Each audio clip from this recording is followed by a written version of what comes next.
Subscribe to Mufti Akmal Mujahid online and press the bell icon for more videos. السلام علیکم ورحمۃ اللہ وبرکاتہ۔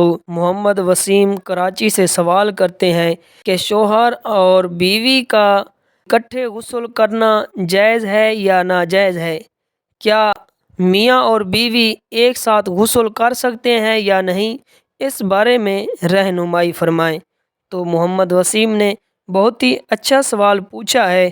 تو میاں اور بیوی کا اکٹھے غسل کرنے کے بارے میں مسلم شریف کی حدیث پاک موجود ہے کہ حضرت اماں عائشہ صدیقہ فرماتی ہیں کہ میں اور میرے آقا حضور نبی کریم رؤوف رحیم صلی اللہ علیہ وآلہ وسلم ہم دونوں ایک ہی برتن سے غسل فرما رہے تھے، اور حضور نبی کریم رؤوف رحیم صلی اللہ علیہ وآلہ وسلم اس برتن سے پانی لینے میں مجھ سے سبقت لے جاتے، تو میں نے حضور نبی کریم رؤوف رحیم صلی اللہ علیہ وآلہ وسلم کی بارگاہ میں عرض کیا کہ یا رسول اللہ میرے لیے بھی تھوڑا پانی چھوڑ دیں۔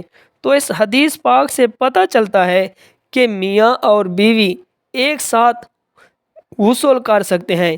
میاں اور بیوی کا ایک ساتھ غسل کرنا شریعت میں جائز ہے کہ دونوں کا اکٹھے غسل کرنا کوئی ممانعت نہیں ہے، کوئی کراہت نہیں ہے، تو میاں اور بیوی کا ساتھ غسل کرنا ان کا جائز ہے۔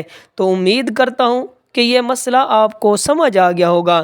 اللہ تعالیٰ آپ کو دونوں جہانوں کی بھلائیاں عطا فرمائے۔ Subscribe to Mufti Akmal Mujahid Online and press the bell icon for more videos.